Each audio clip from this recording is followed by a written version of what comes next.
give the studio the 10-second countdown here, and we'll start the hearing in 10 seconds.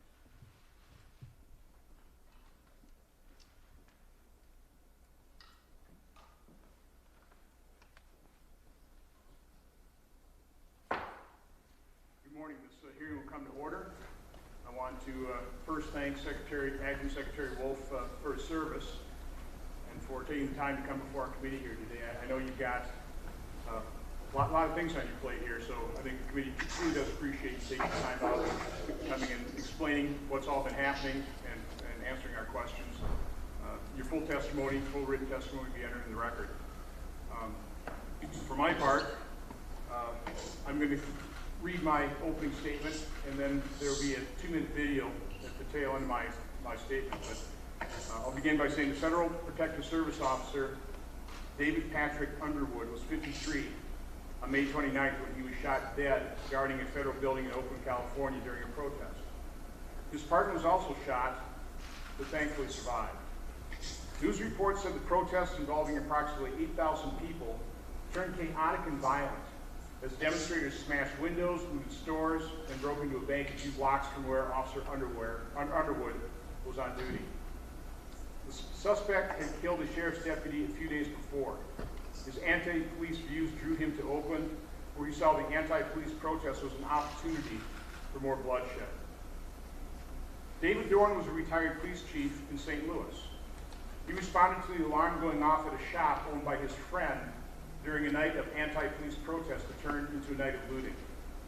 Chief Dorn, 77 years old, father of 5, grandfather of 10, died on June 2nd in the Anarchy Unleashed in St. Louis. Unfortunately, the violence did not end there. Just yesterday morning, protesters in Portland broke into a police association building and started a fire inside. Protesters slashed the truck's tires. Shots were fired. It was the 69th straight day of what we're constantly told are, quote, peaceful protests, unquote, against the existence of police in Portland. According to the Department of Homeland Security, 277 attacks on police and federal officers throughout America occurred during these peaceful protests that started in May. At least 140 federal officers have been injured in Portland alone. At least 113 federal officers have suffered injuries to their sight after peaceful protesters have deliberately attempted to blind them with lasers and other weapons. At least 930 non-federal law enforcement officers have been injured. At least 1 has died. At least 38 federal officers have been doxxed in Portland, meaning personal information about them, such as addresses or phone numbers, were put online as a means of intimidation. At least 21 federal courthouses have been vandalized this summer. Protesters in Nashville broke into City Hall and lit fires in late May. A woman charged this week was caught on video holding a poster reading, "F the police," lighting it and tossing it through a broken window. Protesters in suburban Denver broke into a courthouse and lit fires. Protesters in Minneapolis burned down a police station. Others tried doing the exact same thing in Seattle. A peaceful protest in Oakland in July intensified, as news reports put it, after protesters set fire inside a courthouse and launched fireworks at officers. During a peaceful protest in Madison, Wisconsin, at least 1 individual hurled a gasoline bomb into the city-county building, which holds the city's 9/11 dispatch center and a jail. That night also included the beating of at least 2 individuals, one of them a state lawmaker who collapsed into the landscaping near the Capitol. These peaceful protests that include arson and assault have left a mark on our cities, our culture, and our country. As journalist Michael Tracy recently wrote, quote, from large metro areas like Chicago and Minneapolis-St. Paul to small and mid-sized cities like Fort Wayne, Indiana, and Green Bay, Wisconsin, the number of boarded up, damaged, or destroyed buildings I have personally observed, commercial, civic, and residential, is staggering. Keeping exact count is impossible. One might think that a major media organization like the New York Times would use some of their galactic journalistic resources to tally up the wreckage for posterity. But roughly 6 weeks later, and such a tally is nowhere to be found, unquote. And while police were tied up dealing with peaceful protests, homicides elsewhere in our cities were skyrocketing. By the end of July, homicides are up 53% in Chicago over the same period in 2019.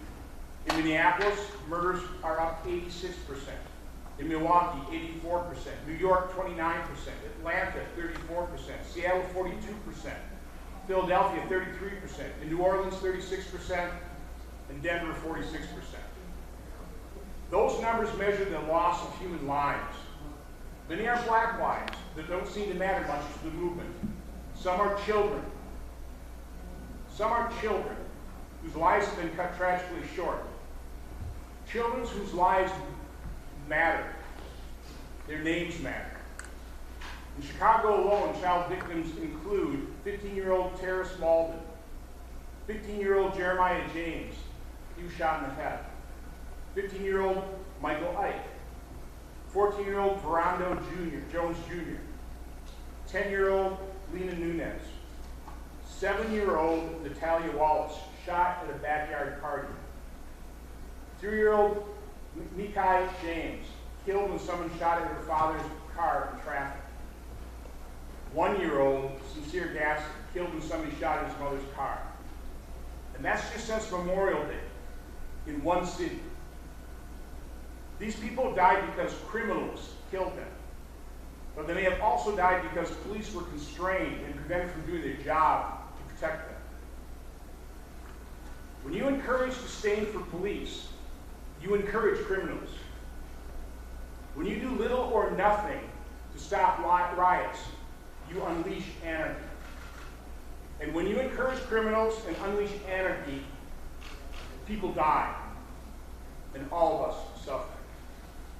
With that, I've got a 2-minute video that I'd like everybody to watch. It's not easy to watch, but it shows the reality of what these peaceful protests have devolved into.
Senator Peters.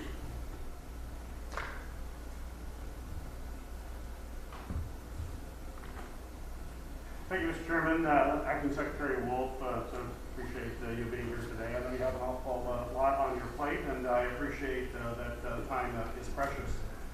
You have a very challenging role, especially in these unprecedented times.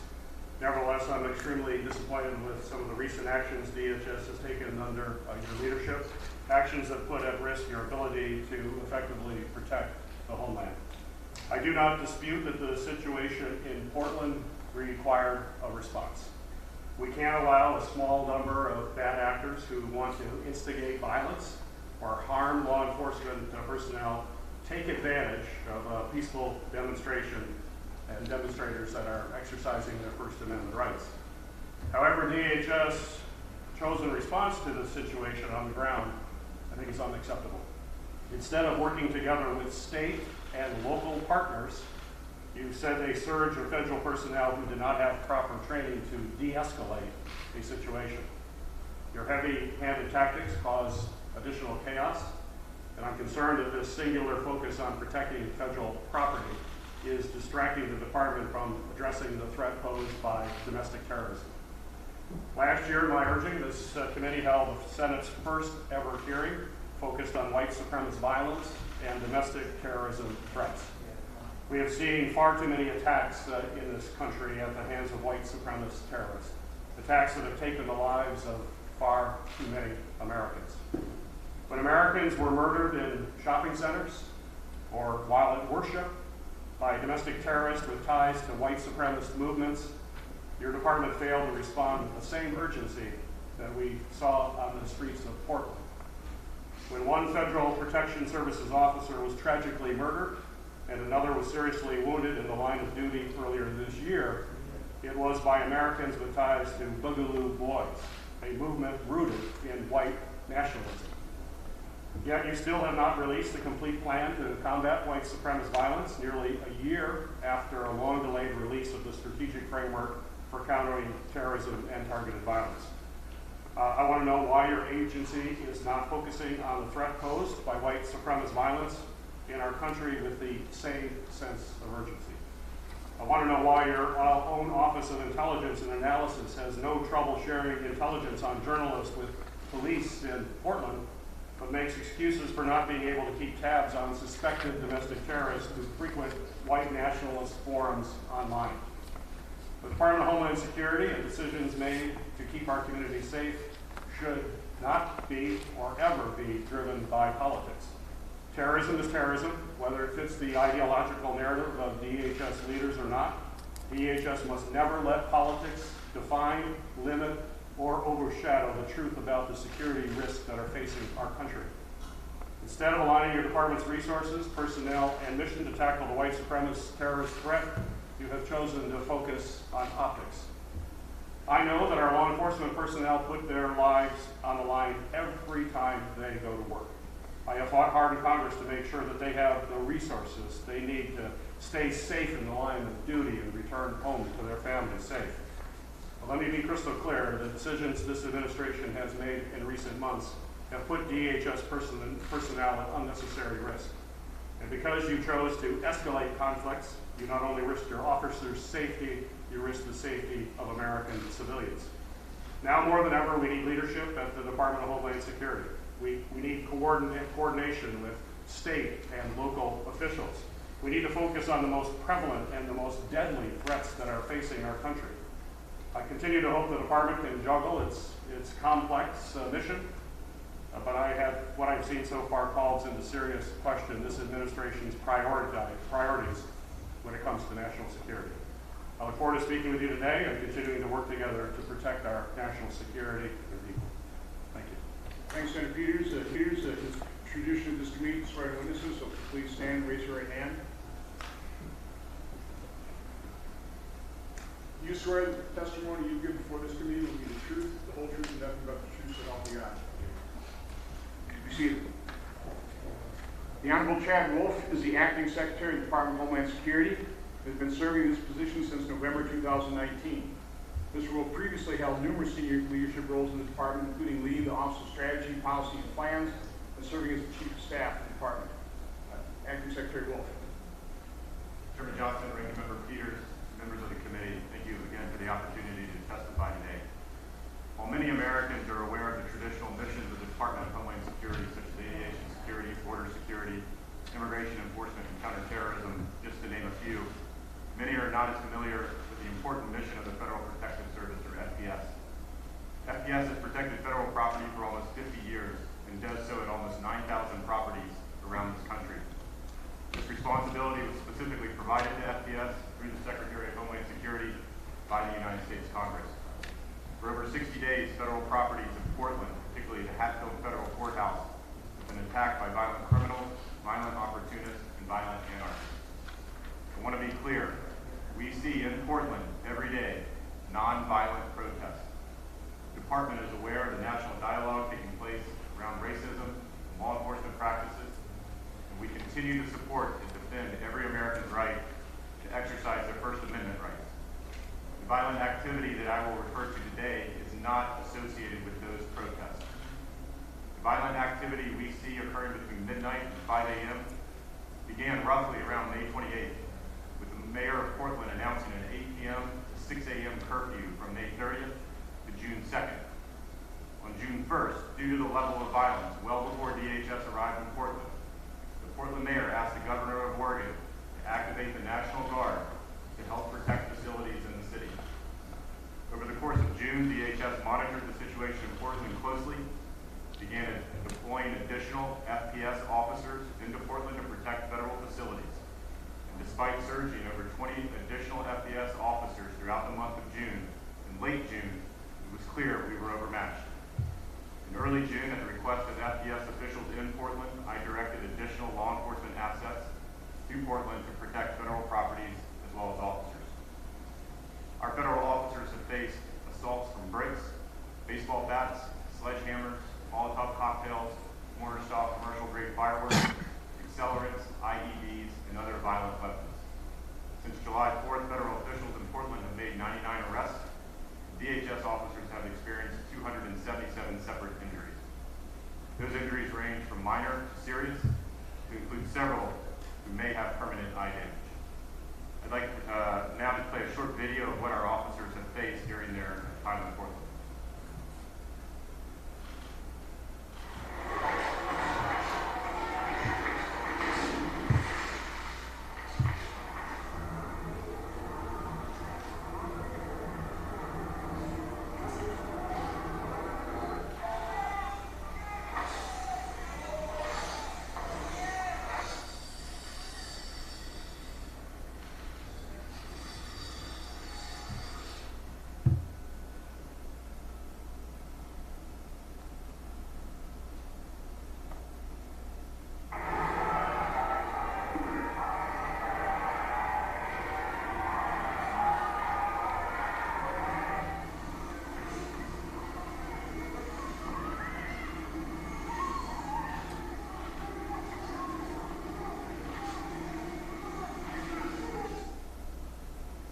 Unfortunately, what has been absent during the 60-day period was the assistance of local and state law enforcement personnel.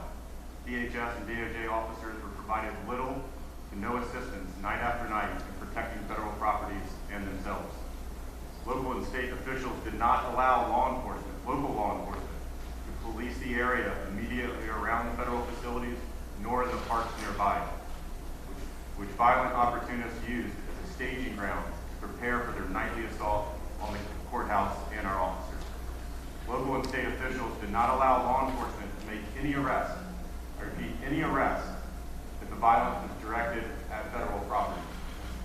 In fact, on July 17th, the mayor of Portland directed that all federal law enforcement agencies be prohibited from accessing the Portland Police Bureau Emergency Operations Center, and on July 22nd, the Portland City Council issued a resolution specifically directing all members of the Portland Police Bureau shall not provide, request, or willingly receive any operational support from DHS and DOJ law enforcement agencies. To put simply, DHS and DOJ officers, law enforcement officers, civil law enforcement officers were abandoned due to the dangerous policies by local officials. Cooperation and assistance our federal officers received in any other city around the country did not exist in Portland. Let me briefly address several inaccurate statements offered by some as events have played out in Portland. Our law enforcement officers are not an occupying force, and they are not serving as a general domestic security agency. They have been deployed for an extended period of time to one city, and that's Portland, and it's to protect federal properties. Our law enforcement officers are not stormtroopers, the Gestapo, or thugs. They are civil law enforcement officers who wear clearly marked uniforms, who are properly trained, who follow established law enforcement procedures and practices, and operate within their authorities. It's been suggested that our law enforcement officers should not be in Portland if not invited by state or local officials. And while our preference is always to partner with local and state law enforcement, enforcing federal law is not by invitation. Unlike local law enforcement, we cannot be directed to ignore criminal activity and actions. We will never shy away from our statutory duties. On July 14th, I placed phone calls to the mayor of Portland and the governor of Oregon. I offered the full resources of the department to assist them in ending the violence directed at the federal courthouse. Their answer was stark. No thank you, and please remove all DHS law enforcement officers from Portland. Fortunately, the governor felt better about this decision and reached out 2.5 weeks later to offer Oregon State Police support to address the violence. As of today, the full augmented DHS law enforcement posture remains in Portland. They will continue to remain until we are assured that the Hatfield Federal Courthouse, as well as other federal facilities in Portland, will no longer be violently attacked. While we have seen a noticeable decrease in violent activity directed at the federal courthouse in recent days, make no mistake, there continues to be violence in Portland. Over the past 7 days, Portland police have declared a riot on 4 different occasions. Glass bottles and blinding lasers have been directed at Portland police officers. Numerous arrests have been made, and the Portland Police Association building has been set on fire. While this violence is not directed at the federal courthouse, DHS law enforcement officers remain on alert should it return. Again, thank you for the opportunity to testify today and look forward to the questions. Thank you, Acting Secretary Wolf. Senator Scott has to preside at 11, so I think probably the cleanest thing is I'll just yield my questioning time to Senator Scott. Thank you, Chairman Johnson. So first off, I want to thank you for what you do every day. I was governor for 8 years, and I learned 3 things. The people care about 3 things: jobs, education for the kids, and they want to be safe. Although the video you showed, the things we've seen in Portland are disgusting. So do you think it's a peaceful protest when people use lasers to try to blind law enforcement officers? Absolutely not. Do you think it's a peaceful protest when people throw bricks at law enforcement officers? Absolutely not. Do you think it's a peaceful protest when people start fires around buildings? Absolutely not. So would you call the attack on the federal building in Portland a peaceful protest? No. Do you have an obligation in your job to defend federal property? It's an obligation and it's a direction from the Congress. It says that we shall protect those federal facilities. We don't have an option. It doesn't say we can. It says that we shall. I would just say that we do see peaceful protests in Portland every day. Every day there are 66 days that there are peaceful protests. That does not make the news. There are no arrests or no injuries. That usually occurs in the early evening. Very different than what the video shows. So when you read things where politicians say, oh, all those protests in Portland were peaceful, and you see the video, you see what's happening to your law enforcement officers, how do you feel and how does your law enforcement community feel? I would say I have some very strong feelings about that.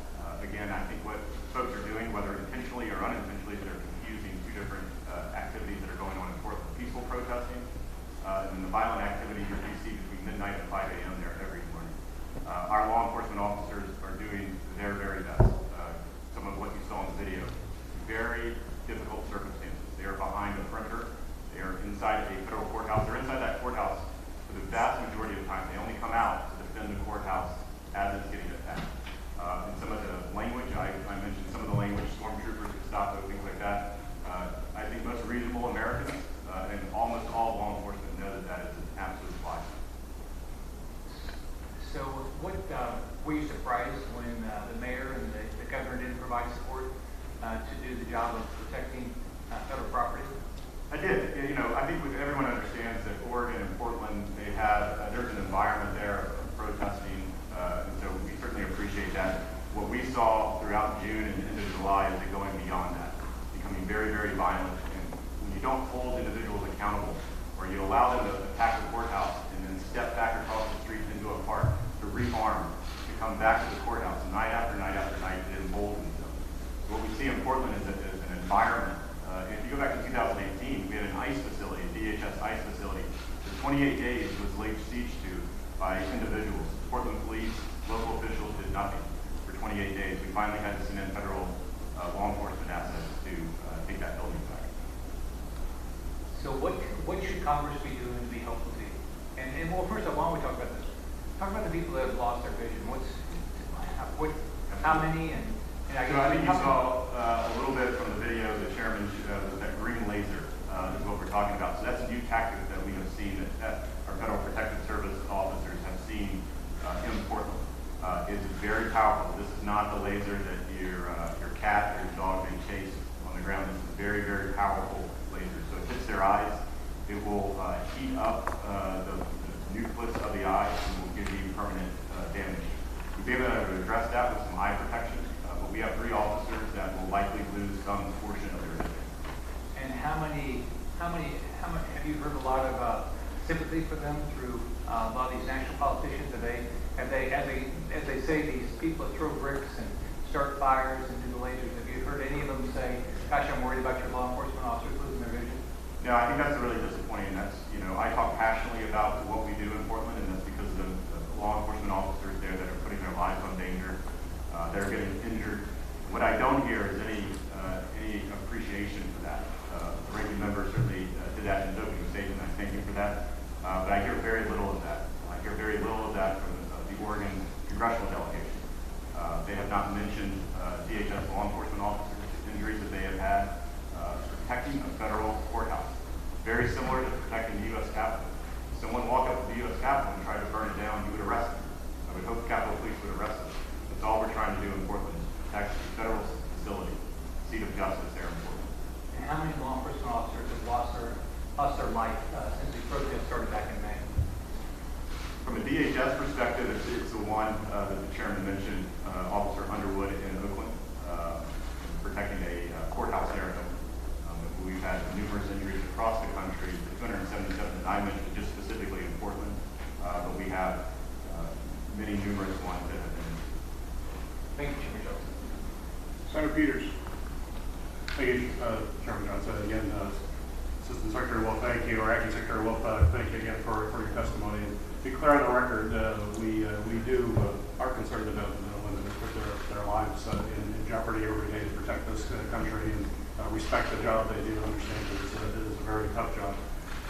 Mr. Chairman, we heard Acting Secretary Wolf talk about the local officials and their unwillingness to be a part of securing their city. Certainly the images that we saw are disturbing. It's just hard for me to believe that local officials would just sit by idly and not be engaged in that. And as I asked you when we requested this hearing, it has been wonderful to hear both sides of the story, to have folks from Oregon, the mayor, the governor, police chief, other officials that were engaged. If we're going to be looking into the actions that occurred in Portland, I think we need a complete picture. And my experience has been there are always 2 sides to every story, and we need to hear that story. So hopefully that will happen in the future, that we're able to get a better sense of that. So my question to you, Acting Secretary Wolf, is would you agree that the Department of Homeland Security's ability to conduct its mission of securing our nation really depends on partnerships and trust? Trust is absolutely critical in this very complex mission that you have, which I talked about in the opening. And that trust needs to be established with state and local officials for everything. When you think of the broad range of topics that you deal with, election security, protecting our borders, cybersecurity, natural disasters, all of those things are under your purview. Don't you believe that we need to have a relationship with local officials in order to effectively conduct that mission? I agree 100%. So why did that not occur here? Again, we have been talking with Portland Police in Oregon for over 60 days. We continue to ask them to get involved. Now, what we do see is local police and state police making arrests if the violence is directed at Portland police facilities or city facilities. If the violence is directed specifically at the Hatfield Federal Courthouse, they would not engage. They would not make arrests. Again, these individuals, these violent individuals, are staging in 2 parks, city parks across the street from the courthouse. Every night they have tents set up, and this is where they stage out of. They do that on city streets. The fence that you saw there is on the curb, so they're in city streets as they are attacking the courthouse and that fence. We continue to engage with them. We have over the course of 60 days.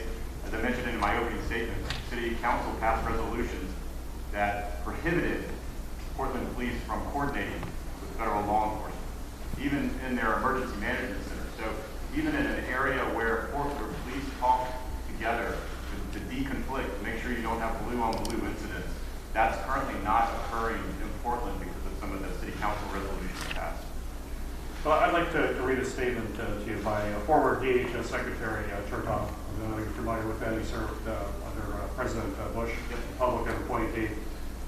He recently stated that the department's actions are putting public trust at risk, and that its response in Portland shows that there was no respect for or coordination with the wishes of local authorities.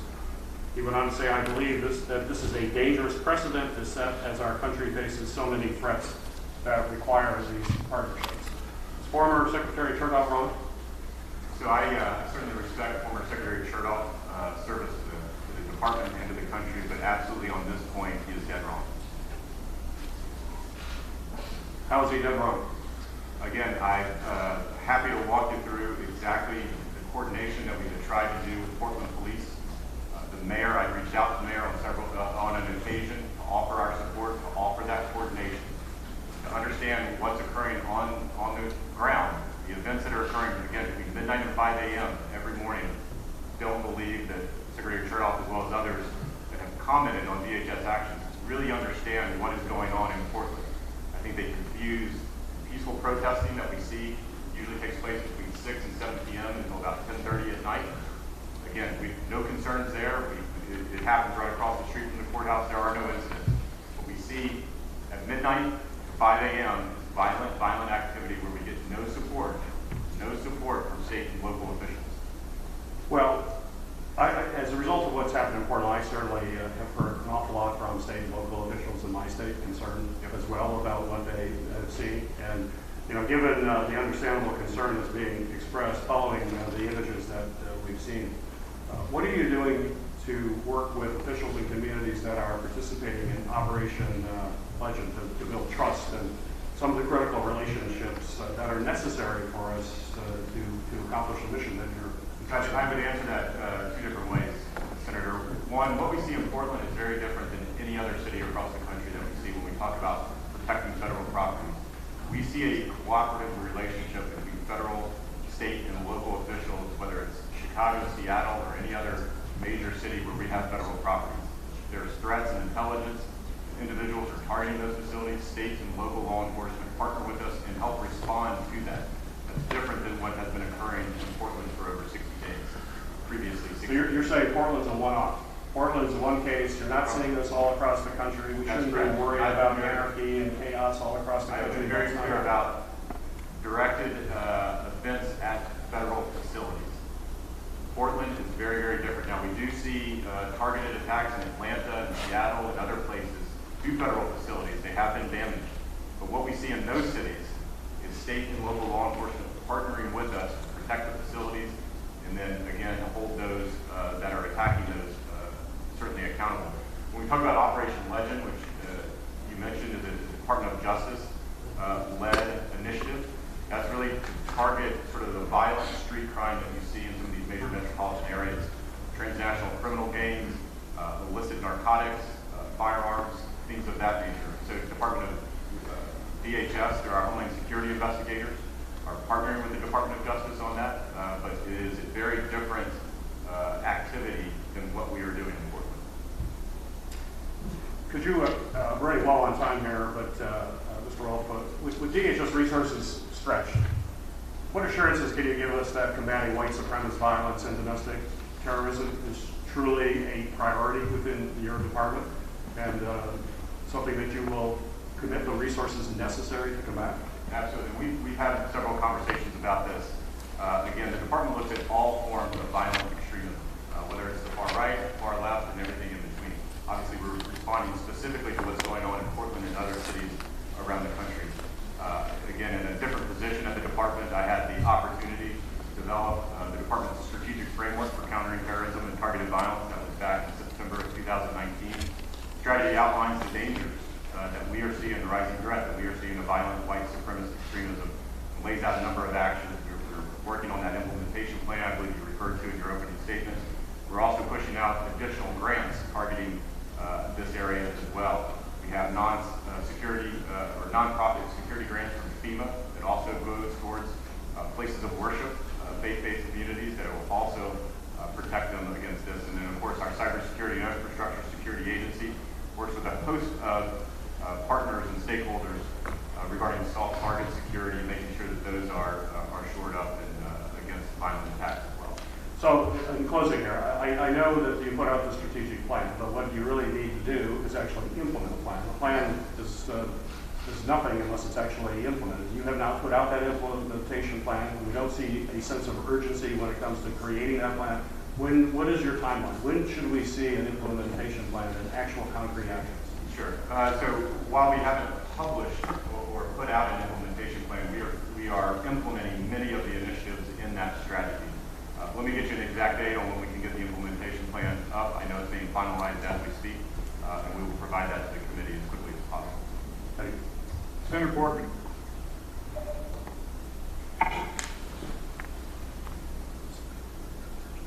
Secretary Wolf, first, I'd like you to tell the men and women who work for you, federal law enforcement, that we appreciate what they're doing. We know that they have a responsibility, by the way, under laws that were passed here in this Congress to protect these federal buildings. And looking at those videos is hard. It looks almost like a war scene.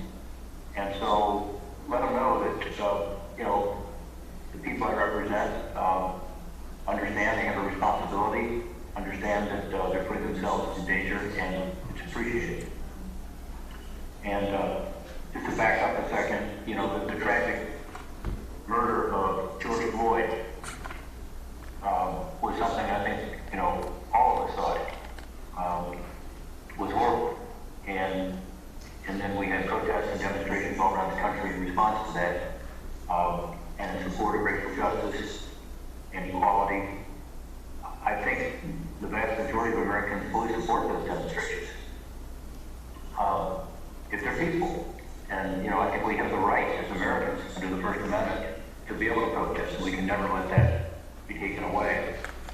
But what we saw in those videos and what you explained today and what we've all seen on our TV sets and online is deeply troubling, because the violence, the rioting, the physical damage, the arson, certainly the looting. One thing that breaks my heart is to see store owners, particularly in some of these underserved communities who have worked hard to create a small business, see it destroyed.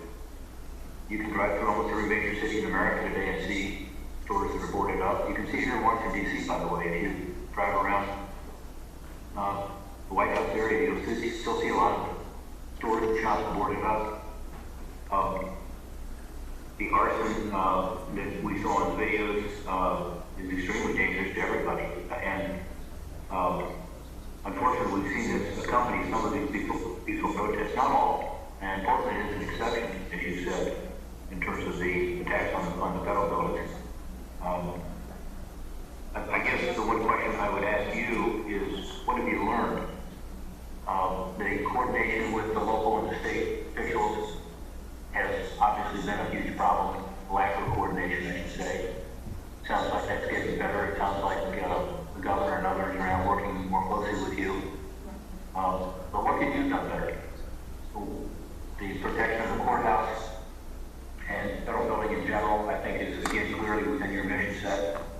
But were there things that were done or things that happened that you've learned from in terms of potential for future conflicts like this? What would you tell us this morning?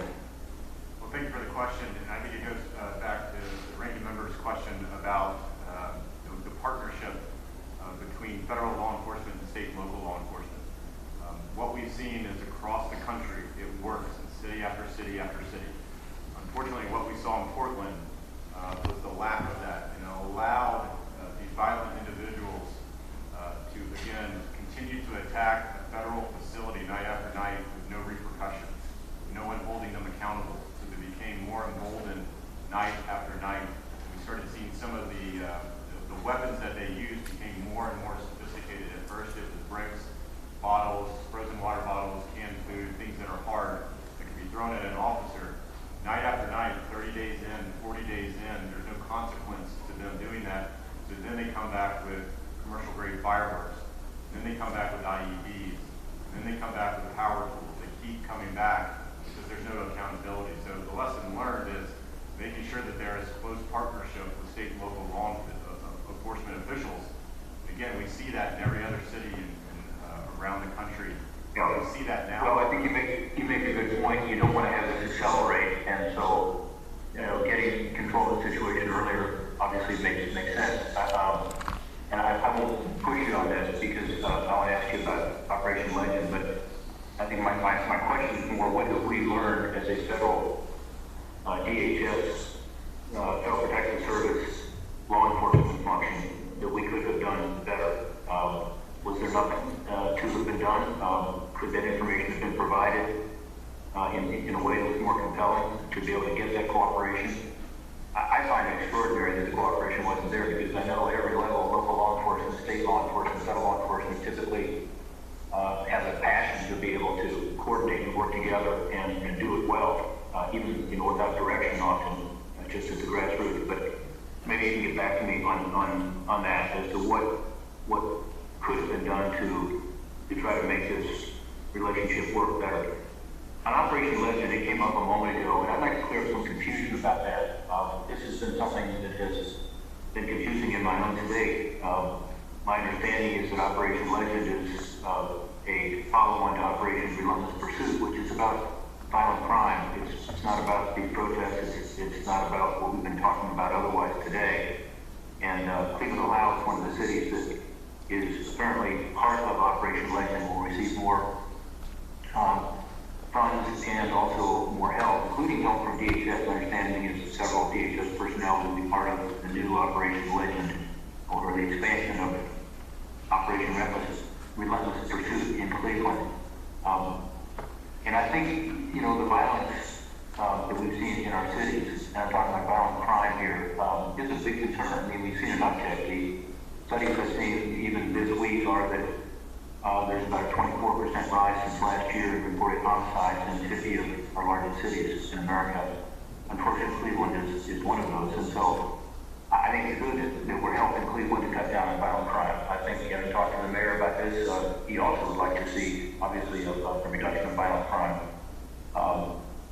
My concern is that there was some confusion and concern back in Ohio about this program because of a lack of communication with the U.S. Attorney, with the mayor, with others. The mayor told me he read about Operation Legend as an example. He said he heard about it from a press release. So did I. And my question to you is, what could we do to sort of reduce the confusion about this? There was a lot of concern that this had to do with federal agents coming in and dealing with protests, which was not the issue at all. It was about violent crime. And without having information up front and without having done the proper groundwork, it created more confusion than it should have. I think it's been cleared up now.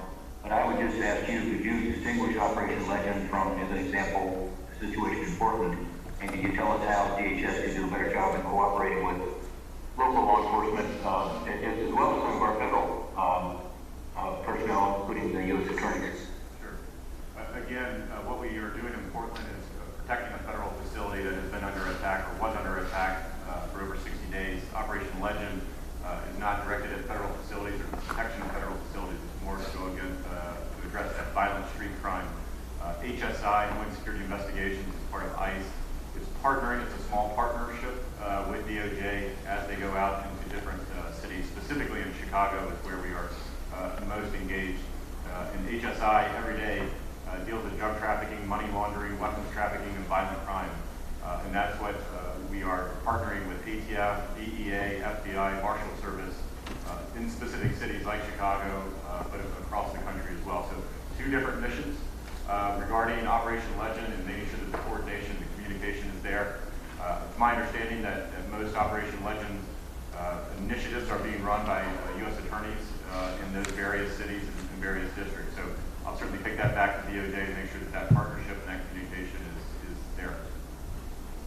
Well, again, I think I would appreciate your looking into it, but also getting back to us and talking about how we can better coordinate. Because clearly, Cleveland, Ohio, we didn't coordinate well. And although, again, you don't take the lead in that, it's more of a DOJ responsibility for local law enforcement and for the mayor and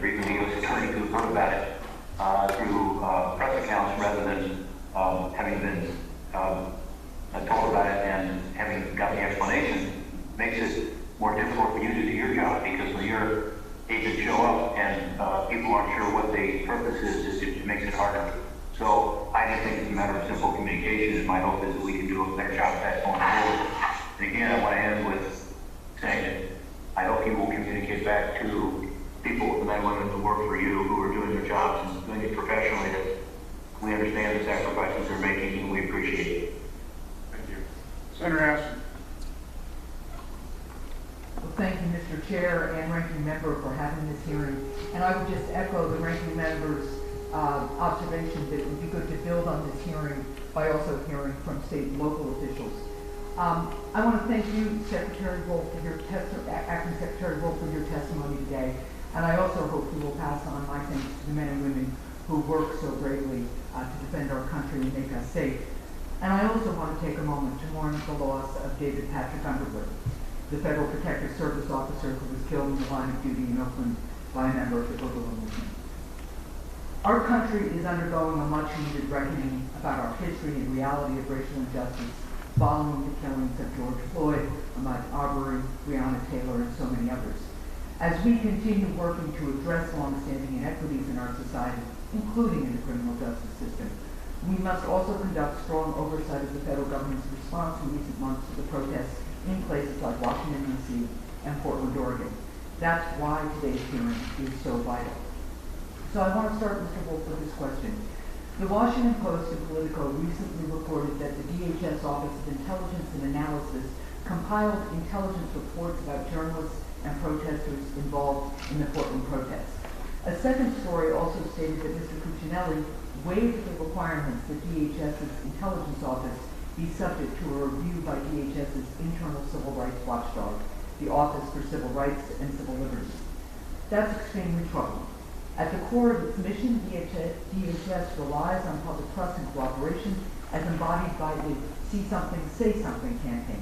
The American people expect that DHS's activities will be done in a manner consistent with our values, so it is extremely disappointing to hear that DHS's own internal mechanisms are being circumvented or perhaps arbitrarily discarded. As I've heard you say, the matter is being investigated by the department. Can you confirm for us, please, who is leading the investigation? Sure.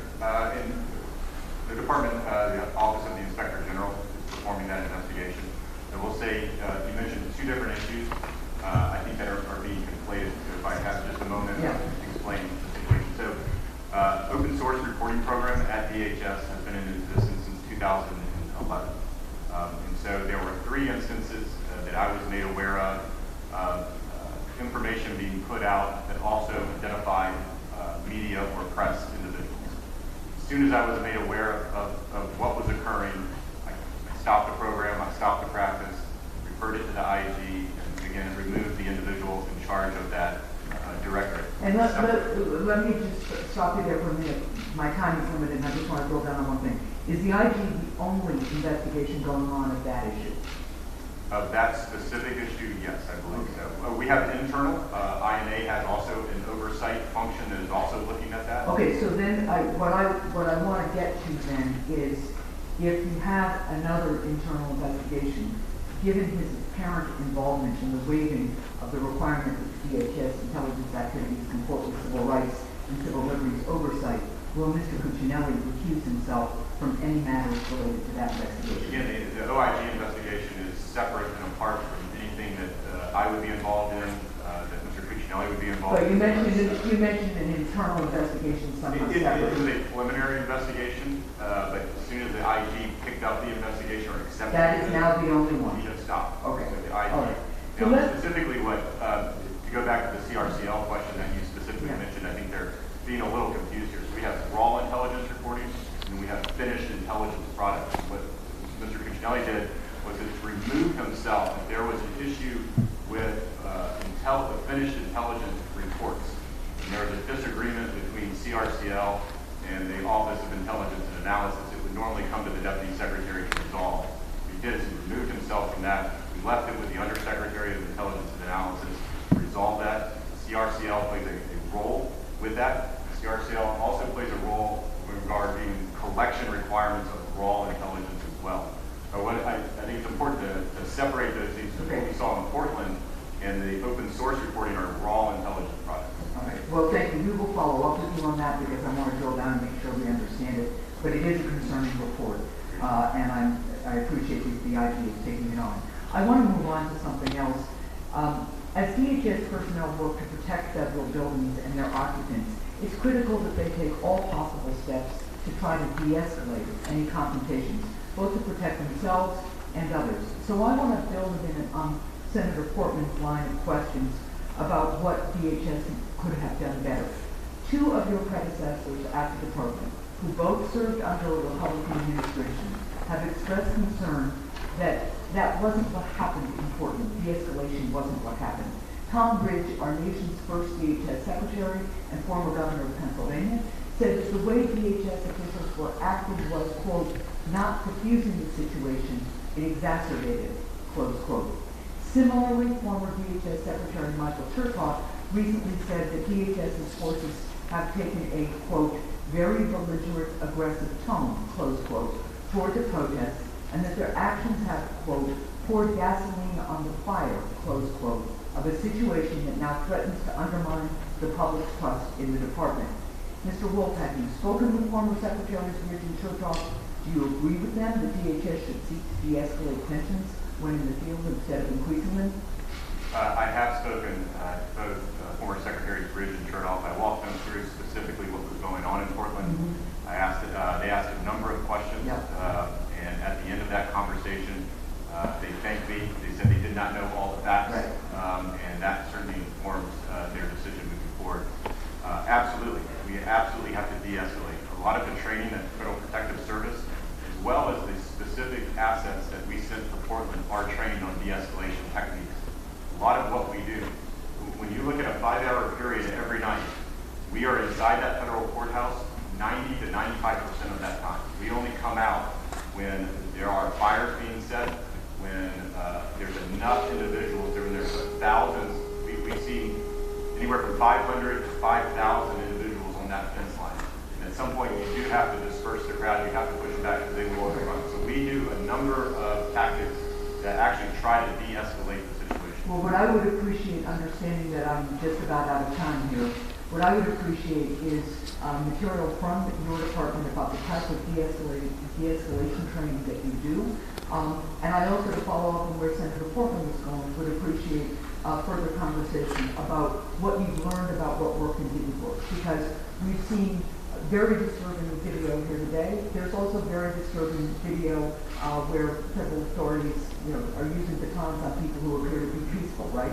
So those are the types of things that together can escalate along with tactical decisions the forces may make. So I'd appreciate following up with you. Again, thank the professional men and women in your service for their service and thank their families for us too. Thank you. Just one clarification, the video that we see with the baton hitting the Navy veteran, that is not DHS law enforcement. Well, but again, that's why coordination and clarity about what you're doing, who you are, and where clear identification makes a difference. Thank you. Senator Paul. Of course, Black lives do matter, but just saying it so doesn't make it so. Slogans painted in the street don't necessarily save lives. It's important to know that the majority of lives being lost in our cities are young black men. I think it's unconscionable. It's been going on decade after decade after decade. I've visited the south side of Chicago. I've been to the most violent precinct in our country. Visited with Pastor Brooks there, who's trying to save lives one at a time through Christ, through counseling, through showing a strong male role model that is acting in a peaceful way. I've been to Ferguson. I was there after the riots. I met with the business owners there who lost their businesses, the majority of whom were African American. Pastor Brooks was recently interviewed, and after the rioting in Chicago, lamented that rioters burned down the local pharmacy, and now people in this community were having to drive 15, 20 miles out into the suburbs to get their prescription drugs. It's unconscionable. It's not an easy problem to fix. People have tried to fix it, but it's going on in our cities, and it's made worse by lawlessness. It's made worse by the mayhem that people have allowed. And there is an inconvenient truth that we have to face, and it's a political one. The inconvenient truth is that all of these cities are run by Democrats and have been for 50 years. Every one of our major cities run by Democrats, governors, mayors, police chiefs, all Democrats. And you could say it's a coincidence, or you could say, well, all of them? If you look at the murder rate, the top 10 cities that have the highest murder rate in our country, every one of the mayors is a Democrat. So we have to get to the bottom of this. And if you live in those cities, we have to figure out some kind of constructive way to make it better. But you have to first realize that the Democrats have failed every one of these cities. And if your city is under attack and you have young children being shot, the chairman mentioned the names of these young children. In Louisville, 2-year-olds, 5-year-olds being shot through windows and doors. Who's running the cities? We have to do something about it. But painting slogans and graffiti and throwing Molotov cocktails isn't getting you anywhere.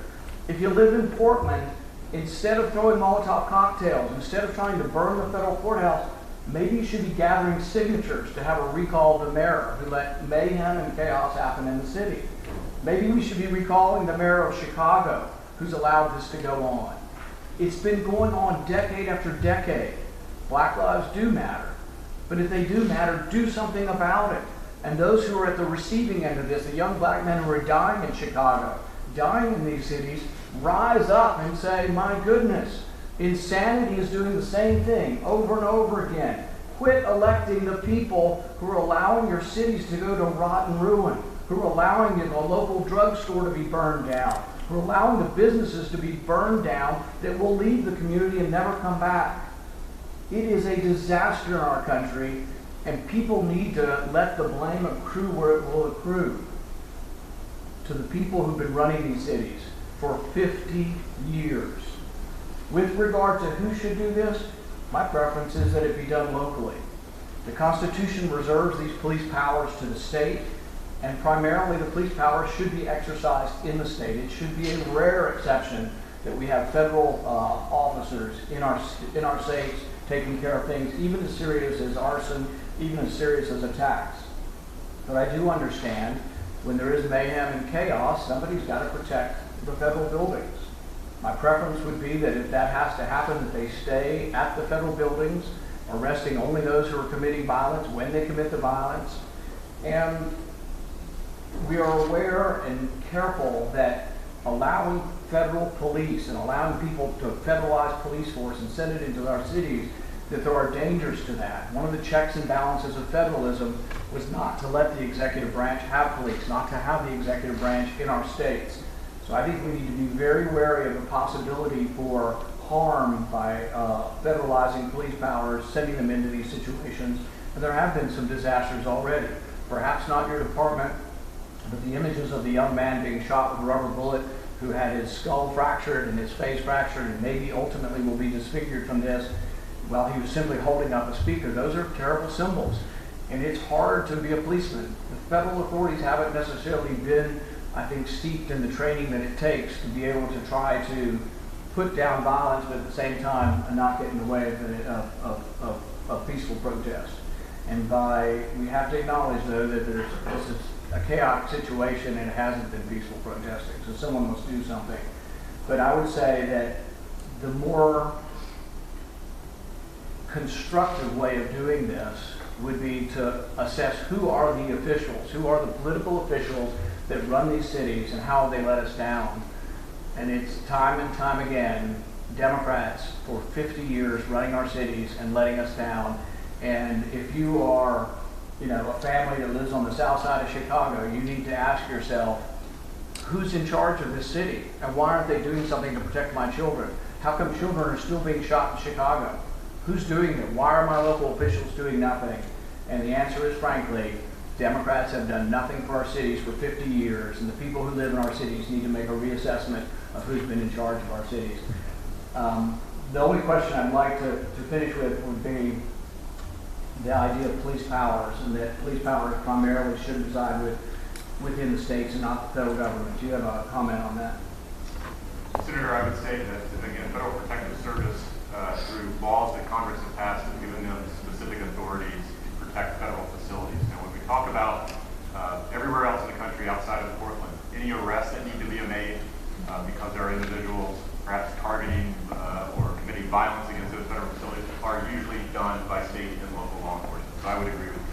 That's who needs to arrest these individuals and work with the U.S. Attorney to charge those individuals. Unfortunately, for 60 days in Portland, we did not see that occur. No one was holding these individuals accountable. Night after night, they would do their violent acts. No one would hold them accountable. The DHS was put into a position that we had to start making arrests. We had to hold these individuals accountable. As I indicated at the top, 99 federal arrests thus far in Portland. All of those have either taken place on federal property or within 1 to 2 to 3 blocks of that federal property. There seems to be a misconception that we're somehow, across the city, policing the city. That is not the case.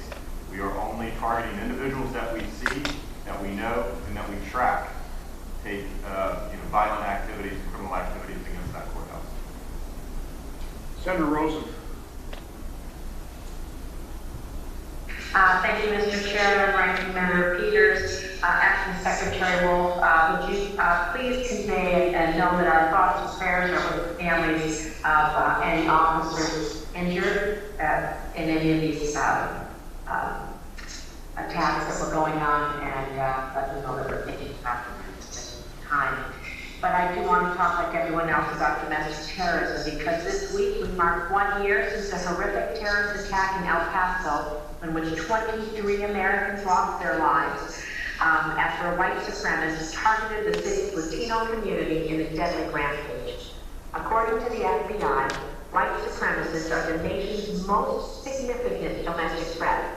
Statistics show that racially motivated violent extremism accounts for the majority of all domestic terrorist acts since 1994. Unfortunately, instead of addressing the root causes of white supremacist violence, this administration is using the domestic terrorism label to crack down on peaceful protesters exercising their First Amendment rights.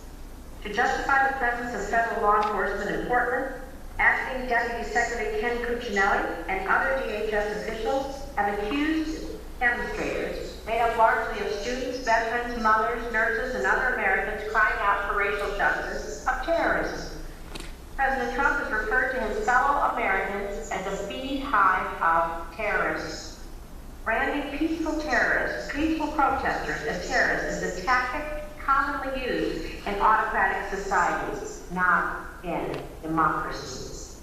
Politicizing domestic terrorism distracts from DHS's mission to keep Americans safe from violent extremism, whether it's violence targeting the Latino community in El Paso, the Jewish community at the Tree of Life Synagogue in Pittsburgh, or any other Americans.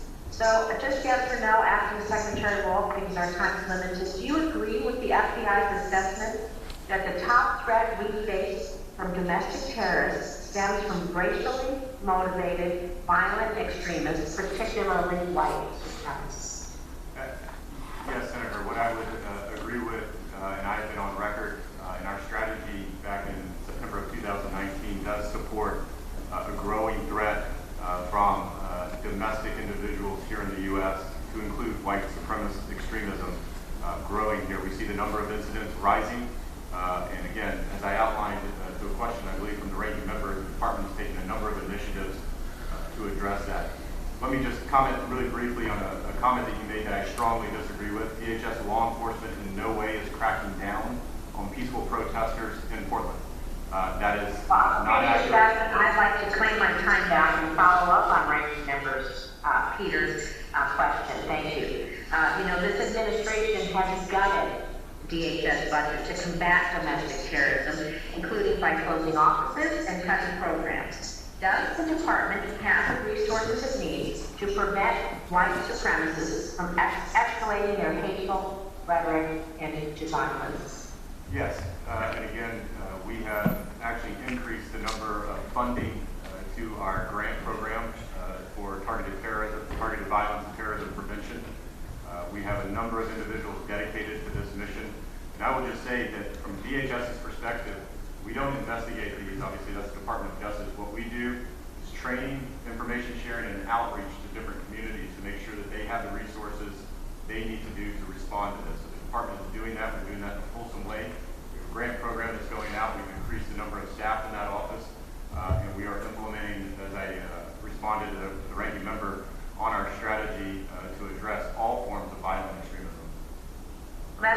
here. Can you tell us about the amount of dollars that you spent sending federal law enforcement agents to Portland that could have otherwise gone to combating violent extremism across our country? You I don't have have an estimate on that cost? Sure. I don't have the specific dollar figure in our assets being deployed to Portland. Again, we deployed assets to Portland because a federal courthouse was being set on fire every night. Could you supply that budget for us? What was spent on that, please? We will certainly provide that to the committee. Thank you.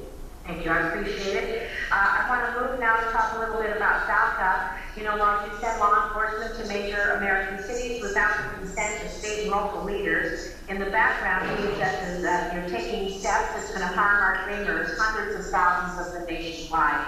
You know, in Nevada, we're home to 13,000 DACA recipients. Our dreamers are our friends, our neighbors, students, colleagues, small business owners, first responders, our medical professionals. In some cases, they contributed to our community every single day.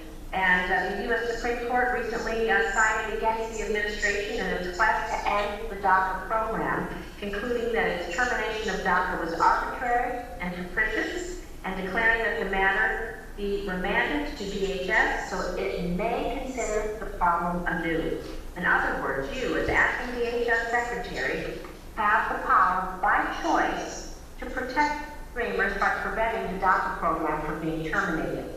However, in a July 28 memo, you stated you were making changes to DACA and directing DHS personnel, and I quote, to take all appropriate actions to reject all pending and future initial requests for DACA, to reject all pending and future applications for advanced parole absent exceptional circumstances, and to shorten DACA renewals, end quote. This memo clearly ignores the U.S. Supreme Court's decision requiring for the U.S. citizen USCIS to continue to accept and process DACA renewal applications. But you went on saying, I'm going to quote again, I have concluded that the DACA policy at a minimum presents serious policy concerns that may warrant its full rescission, unquote. Again, the decision to pursue rescission of DACA program lies in your hands, and I urge you to consider how your actions to rescind the DACA program will adversely affect the lives of hundreds of thousands of Americans. In the midst of the COVID-19 pandemic, more than 200,000 DACA recipients have been working in areas that DHS identifies as part of the essential critical workforce infrastructure. 41,000 DACA recipients working in the healthcare, physicians, nurses, paramedics, and the like. So please consider reviewing this and allowing these first responders, people on the first line, to continue to serve this nation. Thank you, Mike. Mr. Secretary, will you want to respond to something Senator Rosen? I'll give you a minute if you want to do so. So the Supreme Court decision, obviously, that we are adhering to, that's why I put out the new memo, that's why we're taking certain actions. In no way did the Supreme Court decision tell the department to process new DACA applicants. The Supreme Court decision did not even say that the program was lawful. What it clearly did say is that DHS has the authority to rescind it. Now, of course, it didn't like the way that we had done that over the past 3 years. So my memo that I signed out, and the direction I given to the department, is to continue the program under certain parameters. As the senator said, no new DACA applicants or applications are being received, and then we have limited renewals to 1 year. We did that because we have ongoing serious concerns about this program that we are working through consideration based off of the Supreme Court decision and guidance. We're going to work through that carefully. We're going to consider everything that the court laid out. But what we didn't want to do is to continue to operate a program that has serious reservations, unlawful, goes against deferred action, goes against Congress' wishes. And as we do that, we'll continue to process and renew applicants as we have done over the past 3 years. As responding to the last point she made, was there something else she made a statement that you want to respond to? Again, there were several. One was the DHS law enforcement officials are cracking down on peaceful protesters in Portland. And that's a false narrative. It's a narrative that continues to be put out there. And it does a disservice to the men and women of law enforcement at the department. In no way are we doing anything regarding peaceful protest. I've said this time and time again, we see hours-long peaceful protesting that occurs in Portland every night, right across from the Hatfield Courthouse. There's no incidents, there's no arrests, there's no injury. That is not what is occurring. That's not what our law enforcement officials are dealing with every day. Okay, thank you. Senator Langford. Secretary, thanks for your work.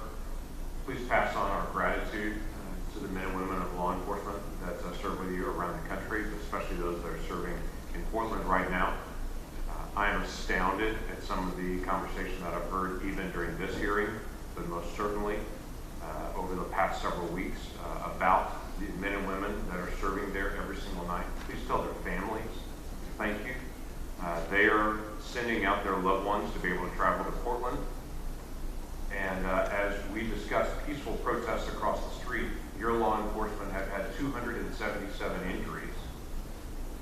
So while folks here want to blame the police, please tell them thank you. They've suffered chemical burns, being hit with bricks, being shot with pellet guns, had large-scale fireworks fired sideways into them in mortar rounds. They've had laser pointers shot at their eyes so they lose their sight. While members of this committee talk about peaceful protests and about your law enforcement being the problem. I don't think your agents are the problem. I think they're defending federal property, which is what this Congress originally told them to do. This whole focus on defund the police and just walk away like they did in Minneapolis and just allow the building to burn down and allow rioters to burn it down, saying that's better, I do not agree with, and millions of other Americans don't agree with, just consenting to rioters to burn things down. So for your men and women that are on the front lines, please tell them thank you. That we are exceptionally grateful for their work, and I do not believe that they are the problem. Nor do I think that, as has been stated over and over again, and even in this hearing, well, I know that they've been shot at, and that they've had bricks thrown at them, and that they've had mortar rounds fired at them, and that they've had trash set on fire and leaf blowers blowing the trash towards them. But hey, there's two sides to the story. Just please tell them thank you for me. I do want to ask you a whole series of questions, and I've got a lot of them. So let me just kind of walk through this. I've heard over and over again that your federal law enforcement are going out on the streets and harming peaceful protesters. Are you cracking down on peaceful protests? Absolutely not. Your federal agents are being accused over and over again as saying they're not marked as police, they're just unmarked, wandering the streets, and they have no police markings. Do you have federal law enforcement in Portland that are not labeled as police on their uniform? Absolutely not. We are a uniform department. We have 9 operating agencies. They all wear different uniforms. All of the uniforms, as you can see here, are marked as marked as police. Some say Homeland Security, others say Border Patrol, others say CDP, and others say ICE. They have police on the front, they have police on the back, they have patches on their shoulders. They clearly identify themselves as police. And I will just say, these are the individuals who are out there in this. It's essentially a half a square block where most of this violence takes place. They're out there for 66 nights. After the 40th night, you know who they are. You know violence is taking place at this spot each and every night. And you know if you come there, that's what you're coming to do. So it's also been accused they're not wearing their name tags. So tell me a little bit about that. They're not wearing their name tags because of the doxing that we've seen for a number of agents. Not only their personal information is put out on Twitter or social media, but individuals are showing up at their homes and then their families are being identified. So what we did is we pulled off of their name tags for John Smith. We pulled that off. We did put a unique identifier, an alphabet, numbers and letters on their uniforms. So we could keep track of them, the accountability for them, but their name is not specifically on there. Thank you very much for that. I have heard over and over again, these are folks that are out there that are not trained in de-escalation. They've been randomly pulled in from other places, and they're actually causing the violence by escalating because they're not trained. Right. So not true. So our Federal Protective Service officers are there. They are trained specifically for this mission. The ICE and the CDP officials that we have, law enforcement officials, are specifically trained for this mission. Our BORTAC unit from CDP, this is what they do at ports of entry. Ports of entry every day, or I would say over the course of years, there are mass protests. Some try to barricade themselves at ports of entry. This is what these individuals do. ICE officers, this is what they do at detention facilities when riots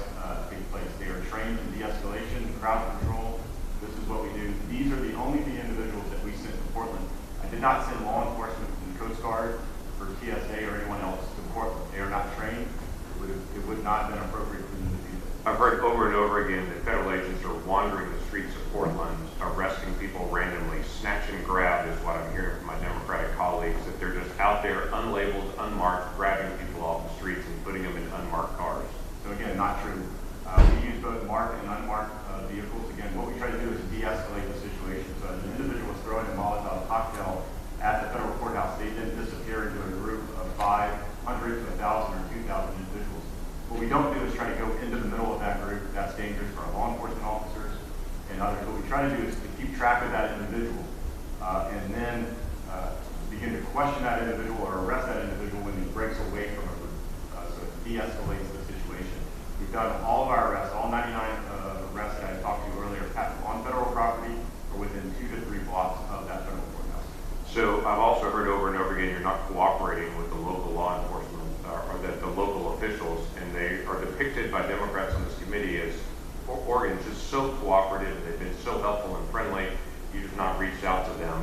But yet, as I go through your report, the day when the Portland City Council voted to prohibit their law enforcement, local law enforcement, from cooperating with you, engaging with you, any kind of sharing of information, the day that they voted for that, this was your report from the night before in that time period that DHS put out.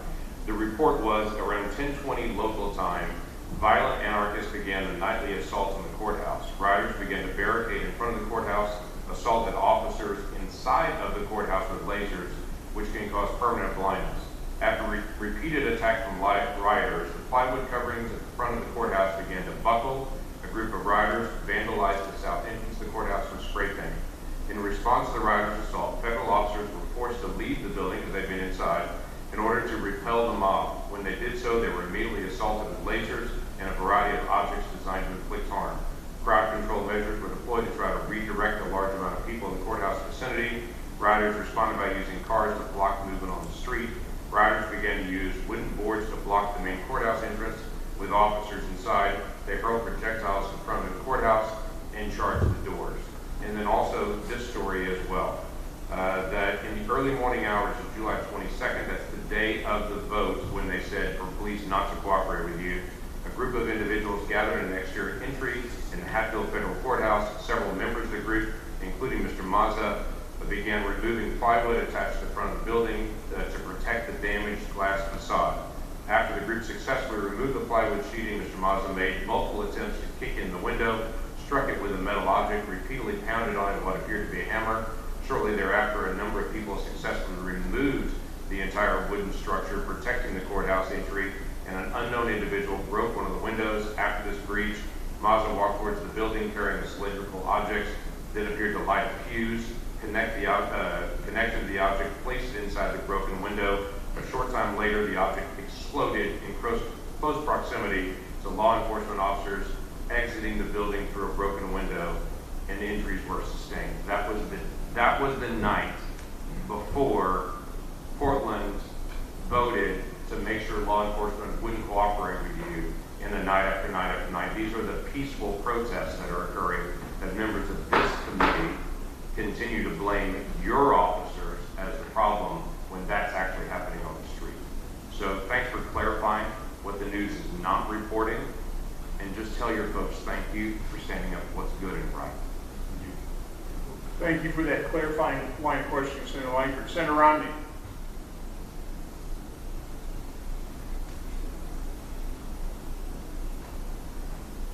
I don't see him on the board here anymore. I'll go to Senator Harris. Thank you, Mr. Chairman. Congress and this committee in particular has a responsibility, of course, to ensure that the Census Bureau completes a full and accurate 2020 census free from political interference. Yet in the last week, the administration made clear that it is overriding Census Bureau professionals by forcing them to rush by 1 month remaining census operations, regardless of the quality and the accuracy of that data. This political interference, if not checked by Congress, will harm hard-to-count communities, including rural communities, communities of color, tribal nations, and low-income communities for the next decade at least. So Chairman, I urge you to schedule a hearing on this topic because of course we have a duty to ensure a fair and accurate census. We've already reached out, so if we're going to probably leave session here, I'm not sure when a hearing would be scheduled, but I've already reached out to the department. I appreciate that. Mr. Secretary, on August 3rd, the Washington Post reported that you regularly talk with the President and Stephen Miller. Have you discussed the deployment of DHS agents to protest in connection with the President's re-election effort and with the President or any of his staff, White House staff, or campaign staff? Again, I'm not going to comment on my discussions with the President or senior staff. All the events that have taken place in Portland or the events as it Sir, have you discussed the deployment with any of his campaign staff? No, have all been at the direction of the department.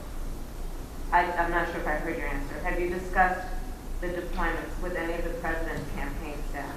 No. And has the party affiliation of particular mayors or governors come up in any of your conversations with anyone about the deployments? Not in my conversation. Are you aware of any conversations that have addressed that? Again, I'm not going to comment on any specific conversations that I have with the President. So you're not going to comment on whether the party affiliation of the mayors or governors has come up in any of your conversations? Not in my general statement, because I see where you're going, is I'm not going to comment specifically on any discussions that I've had with the President or senior staff. What I can tell you is our deployment of law enforcement officers to Portland or in support of Operation Legend are done within DHS authorities and not for any political specific reasons. On July 23rd, a United States Federal District Court judge ordered DHS and U.S. Marshals to stop arresting, threatening, or using force against journalists and legal observers. I'm assuming that you were aware of that ruling on the day it came down. Yes. Can you tell this committee what you did to inform your agents about that ruling and what exactly did you inform them? And when did you inform them? It was of that evening, I believe. I believe that came down in the afternoon. We worked with our Office of General Counsel along with the Department of Justice to make sure that our officers there in Portland specifically were aware of that. We provided some additional training along with FPS, and I believe DOJ did the same with the U.S. Marshals. By what method did you inform your agents in Portland that day or that evening? OGC, our Office of General Counsel back at headquarters, liaison with a lawyer there in Portland, and then briefed out all of our law enforcement operators there. Did you issue a memorandum to your agents that evening? I believe that the individual component heads from FPS and OGC, which would normally do that, our Office of General Counsel, provided not only the verbal briefing but also in paper. Is that your normal protocol that you as the Secretary of this agency would not directly inform your agents who are on the ground of a court ruling regarding the parameters and the permissible parameters of their enforcement? But the normal protocol would be to make sure that our Office of General Counsel, our General Counsel would inform them, and that the individual operating heads, component heads of those additional law enforcement agencies would inform them as well. The next day on July 24th, a Californian who was a law student studying in Portland attended the protest. She was wearing a green hat identifying her as a legal observer. She was filming the protest when a federal agent shot her with a rubber bullet near her heart at point-blank range. Was there any disciplinary action taken against that agent? I'm unaware of that specific instance. What I can say is no DHS law enforcement officers in Portland used rubber bullets. You have not been informed of this in any manner, even through the news? Not of that specific one. Again, DHS law enforcement officers do not use that type of less than lethal munition. Will you follow up, please, with this committee and ask your staff if they are familiar with this case? Well, again, and if that was a DHS agent? Marshals. Sir, may I finish, please? And will you answer to this committee, once you have checked with your staff, if they are familiar with this incident, and if it was one of your agents, was there any disciplinary action taken? Again, follow up the committee? Just answered, it was not one of our agents. We do not use that type of less than lethal munition. Public reports show federal agents using chemicals against mothers and veterans. Agents are also using military-style flashbangs that explode almost like a bomb and make people feel they are growing deaf. Have you consulted with medical experts about the impact of chemical irritants on protesters, including pregnant women? We have looked at a variety of our less than lethal munitions as it regards to crowd control and dispersing crowds. Have you checked with medical experts about the impact of those chemical irritants on pregnant women? Not on pregnant women, I have not. I would advise you to do that. Again, the Have any less than DHS lethal munitions that we use in Portland occur between midnight and 5 a.m. every night. They Sir, I would advise you, knowing there are women, including pregnant women, in these protests, I would advise you, knowing that, and it is well known, there are mothers, including pregnant women, who are attending these protests. I would advise you, sir, to consult with medical experts to determine the impact of chemical irritants on pregnant women. Moving on, have any DHS personnel been suspended, terminated, or otherwise disciplined for using excessive force at the protests? Are you referring to Portland specifically? Any protests? Not to my knowledge, no. Have there been any complaints that have been investigated by your agency? I know that our Office of CRCL, Civil Rights and Civil Liberties, has received a number of complaints. And what is the AR protocol that you have for being personally informed of those complaints and the investigations, if any, have taken place?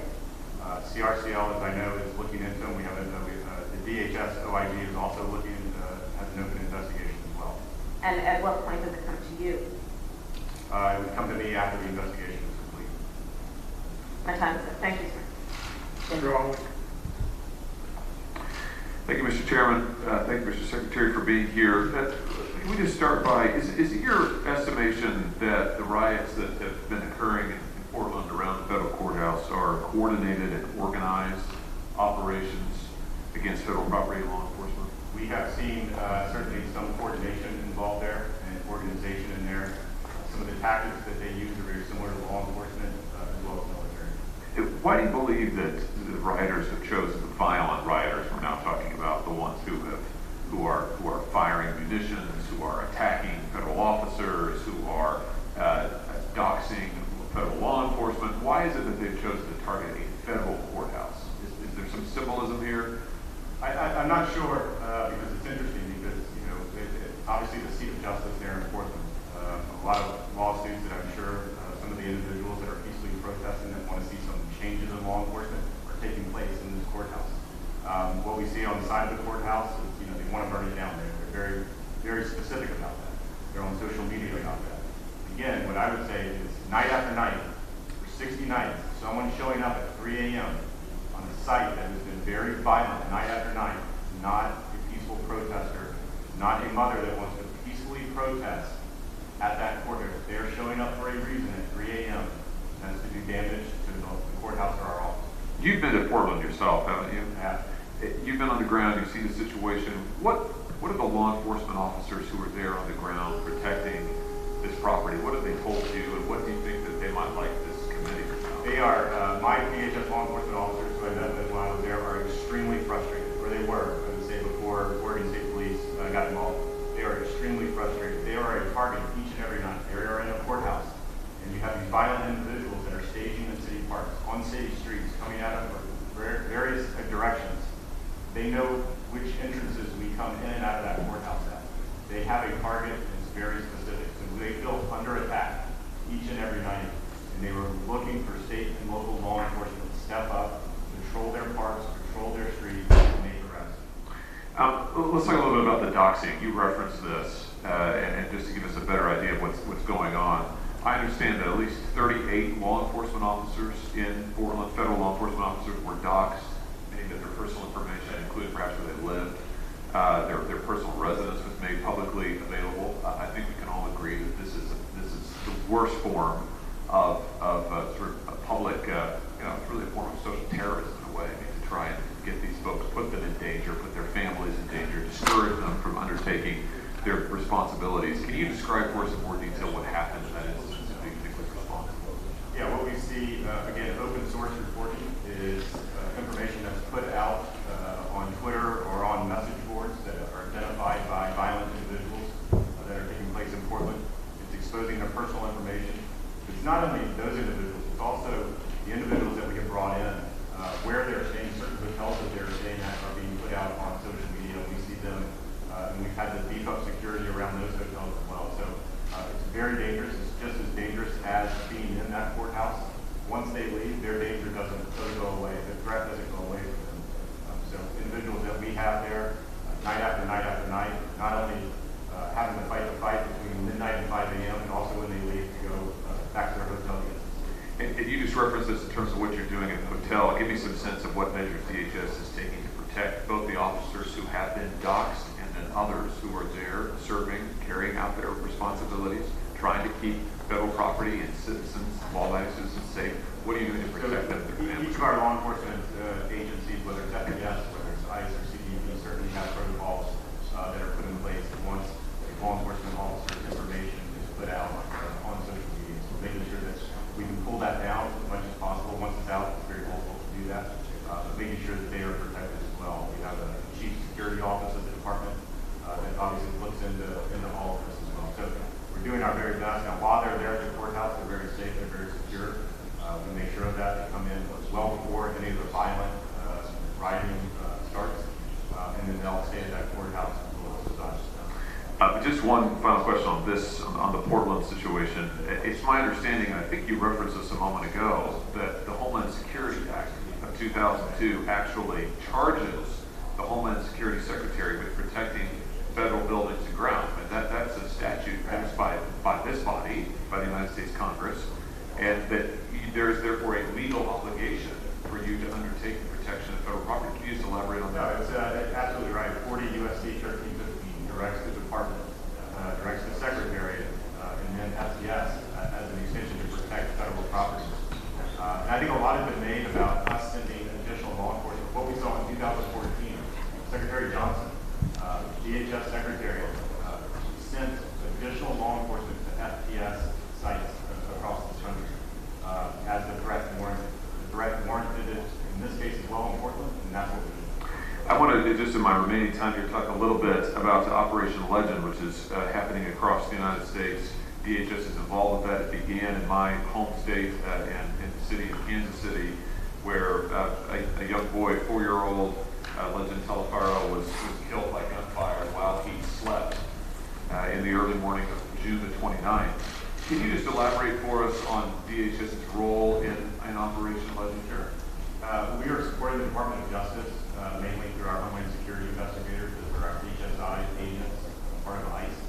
And that's what they do each and every day. They are looking at transnational criminal gangs, they're looking at illicit narcotics, they're looking at all of the violent street crime that we see is on the rise in many of these metropolitan cities. So in Chicago, we have over 100 HSI agents that are there every day focusing on this. And what we're doing is we're prioritizing the cases that they work on to make sure that we address, in partnership with ATF, DEA, FBI, Marshal Service, making sure that we're coming at it as a team, as a federal team, along with state and locals there to address that. Now, I've had several conversations with the Department of Justice about Operation Legend as it's unfolded and continues to unfold. My understanding is that this operation is designed to assist state and local leaders in protecting their citizens, also in prosecuting crimes. Of course, oftentimes, I can say as a former state prosecutor, that the crime can be duly charged at state and federal level. I can say, as a former state law enforcement official, that we always welcome federal assistance.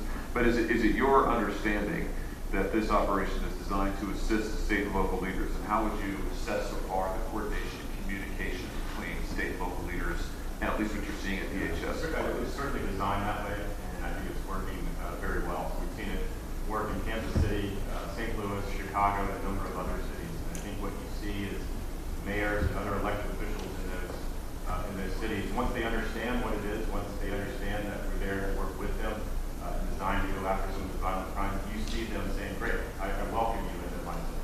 I want you to work with us. Very good.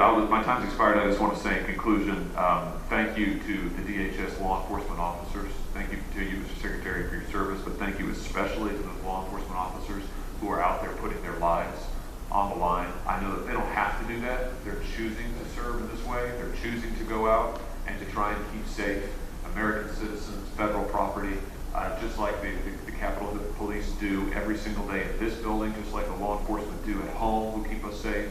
So as someone who had the privilege as the Attorney General of my state to work with law enforcement in my state every single day, I just want to say thank you to them for what they're doing and for choosing to serve our country in this way. And I'm sorry that they are being dragged through the mud as they are. Thank you. I'll pass that along. Thank you, Mr. Chairman. Senator Carper.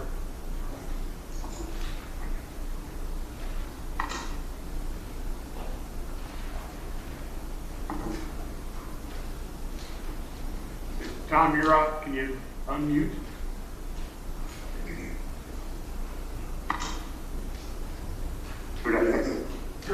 We can hear you.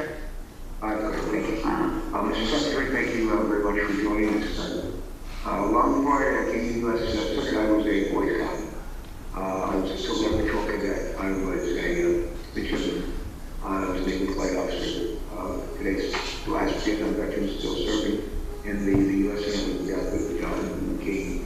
One of the people I served with later on when I was elected to the U.S. Congress was a guy named Tom Ridge. And Tom Ridge also served as a Vietnam veteran, and we served together in the Congress. We served together in government. I ended up in the U.S. Senate and on the Homeland Security Committee. He is the Secretary of Homeland Security, and he was and remains one of my dearest friends. I'm treated with lifelong friends. He's a lifelong friend for me. He was quoted recently as saying, just read what he said.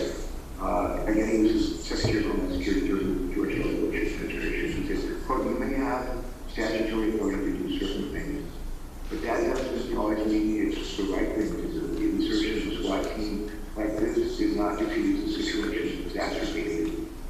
One of the State Department that was established to protect America from the ever-present threat of global terrorism was not established to be the President's personal militia." And he added, "It would be cold being at home before I would consent to uninvited unilateral intervention into one of my cities." Close quote. When he was governor of Pennsylvania, were governors at the same time. He and I took it oath, and as we do, this is a copy of the Constitution. We took an oath to defend the country and the Constitution. And the First Amendment of the Constitution says that Congress shall make no law respecting an exercise of religion, prohibiting the free exercise thereof, or abridging the freedom of speech, or the press, or the right of people peaceably to assemble, and petition the government for redress of grievances. Kind of activity that occurred in the U.S. this morning in Portland, about for days, for nights and weeks, on end, it was not peaceful assembly. And I think it's not the kind of behavior that any of us would do. When I was chairman several years ago, my colleagues may recall, I was chairman of the Homeland Security Committee. I would go to the floor on the Senate every month. I would talk about a different piece, a different part of the Department of Homeland Security, could be Border Patrol, it could be TSA, it could be Coast Guard, it could be a variety of things. And I would talk about their mission and thank the men and women of the Department of Homeland Security for their service to our country. And thank their families for sharing their husbands, wives, moms, and dads for the people of America. So I understand their problem. I understand the challenges of the challenges on the basis. And I don't count this the occasions of these instances in which the men in the department deployed behaved badly, but that certainly doesn't excuse the behavior of those who up at 2 in the morning and violently demonstrate. When I was coming, my office was actually at the Governmental Federal Courthouse. During about a month or so ago, when violence popped up all over many parts of the country, there were violent protesters in the late hours of the morning. They came right down King Street, right in front of the federal building, where I used to tour. And so, along with Joe Biden's office was there, and lots of officers was there, all the judges' offices were there. And our federal building was like that. I just took that in, that's over before. What happened in the hours is followed, that was a long thing, and what happened is the chief police, one of the police department, Robert Tracy, who's a veteran, serves in the New York City Police, Chicago Police Force. He and Mayor Mike Persicki met with demonstrators and on their own turn, and talked with them and began the communications that ended up at the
Thank you, Senator.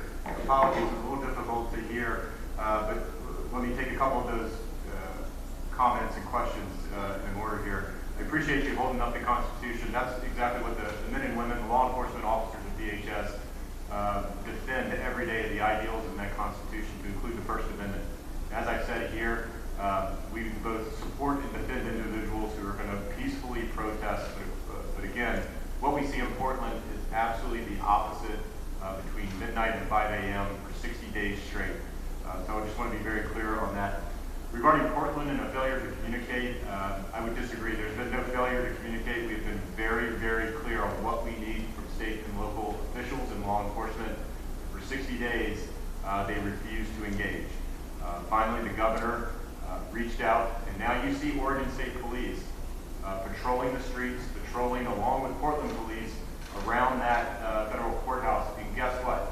The violence has stopped. We knew it would stop once you have local, state, and local law enforcement engaging and doing their job. We knew the violence would decrease, and it has. Unfortunately, it took till day 60. It should have occurred on day 2 or 3. So that's unfortunate. And then regarding the comment on former Secretary Ridge, former Secretary Chertoff has also been mentioned here. And what I will again respectfully say is that I appreciate their service not only to the department, to the country, but again, they are wrong on this issue. They do not understand the situation that is occurring in Portland. They don't understand the facts on the ground. As I talked to them, I did reach out and I talked to them and explained that. They understood what the men and women of DHS law enforcement, and their response was, you've got to work better with state and local. I agree with you. I agree with them. We have to work better with state and local. We need a willing partner in order to work with them. And for 60 days, we did not have a willing partner to work with us. Mr. Chairman, I can just respond on that. There's a lot of reasons when I was privileged to be chief executive of my state. I would pick up the phone and call people. I did. I called both the governor and the mayor. And I would just hope that not just the secretary would reach out, but in a case like this, I think it's good for the president to do that. And maybe have the kind of relationships where, I just talk to the mayor, or maybe actually find, by communicating, find a way to diffuse this and figure out who all is conduct be better served. Thank you. It does take two to tango. Senator Sinema. Thank you, Mr. Chairman. I appreciate the chairman and the ranking member holding this hearing today, and especially the diligent efforts to ensure that members can participate remotely. I appreciate that, Mr. Chairman. The Senate should set a good example regarding the importance of social distancing and making smart decisions during this pandemic, especially as an increasing number of members of Congress and Council staff are diagnosed with COVID-19. So we're doing that today. I also appreciate Acting Secretary Wolf joining us today. Second, Acting Secretary, my colleague has discussed the challenges we saw in Portland regarding communication between DHS and state and local officials. It's vitally important that this communication is frequent, open, honest, and flows in both directions. I share the concerns my colleagues have expressed on these matters. Will you follow up with me in my office regarding how DHS intends to improve its partnerships with state, local, and tribal officials and improve its communication strategies to prevent the types of challenges that we saw in Portland? I will, Senator, and I will say that, again, we don't have any other issue in any other city around the country. It's very specific to Portland. I continue to reach out to both the mayor and the governor, but again, I would direct you to the Portland City Council passed a resolution that prohibited Portland police from coordinating, supporting, and sharing information with federal law enforcement. Thank you. Unfortunately, there are additional situations where DHS is not successfully communicating with state, local, and tribal officials. I continue to be very troubled by the recent reports that ICE held migrant children, in many cases very young children, in temporary hotel accommodations in Arizona while deportation flights to their home countries were arranged. DHS did not notify the city of Phoenix about this initiative, and as we're aware, the city of Phoenix does not have a similar type of resolution passed, and we are willing and able to communicate with DHS clients. So we're in the middle of a global pandemic, and communication across all levels of government is vital to maintaining a coordinated and strategic response. Frequent and robust communication between federal, local, and state officials is both important to ensure law enforcement anti-infliction efforts and a coordinated message, and it's also critical to protecting the public health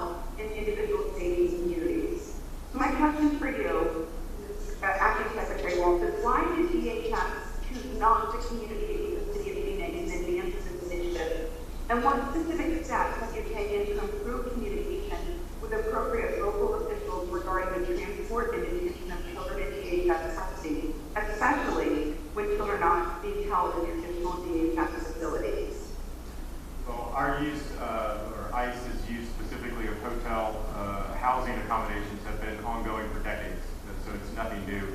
So we do that because ORR is not able to take those unaccompanied alien children at that specific time, or another housing location, ICE facility is not readily available because of the part of the country, or as you indicated, they are being deported the very next day. So this is a practice that the department has used going back again for decades. The communication, though, I will say, should be occurring there locally in Arizona, specifically both with the ICE director there as well as the CBP official, making sure that there is close coordination as those individuals are either being moved out of the hotel accommodations and housings, whether they're being deported or they're being moved to ORR for further action.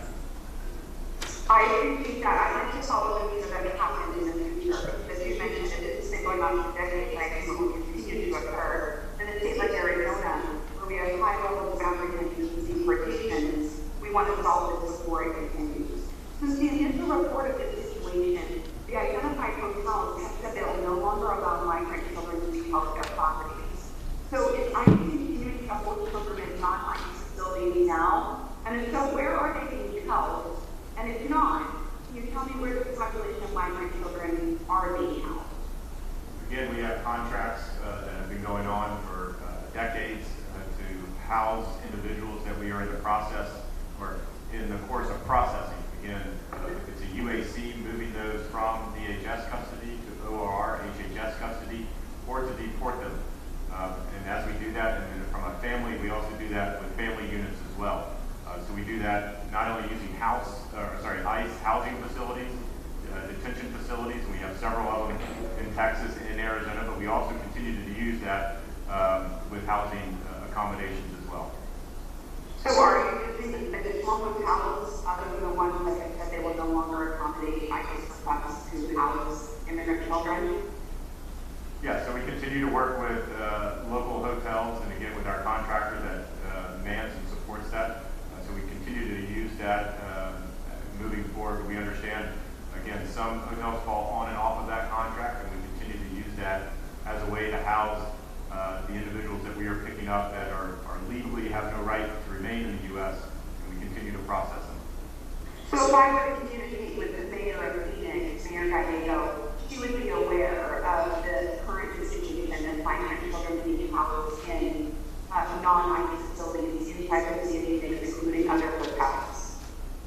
So we can certainly reach out to the mayor and to any other city officials and certainly explain the process, explain how that occurs and what they will see in their communities. And we should certainly be doing that from the ICE director there in Arizona. We can certainly have that outreach take place. Well, let's follow up on this, because in my last question, we both agreed that it should be happening. And now we know that it's not happening. And since you said that ICE will continue to transport children and hold them in hotel-type facilities in the city of Phoenix, to my knowledge, there has been, as of this moment, no outreach to the city of Phoenix to the mayor's office. So I'd like to follow and make sure that this actually does occur.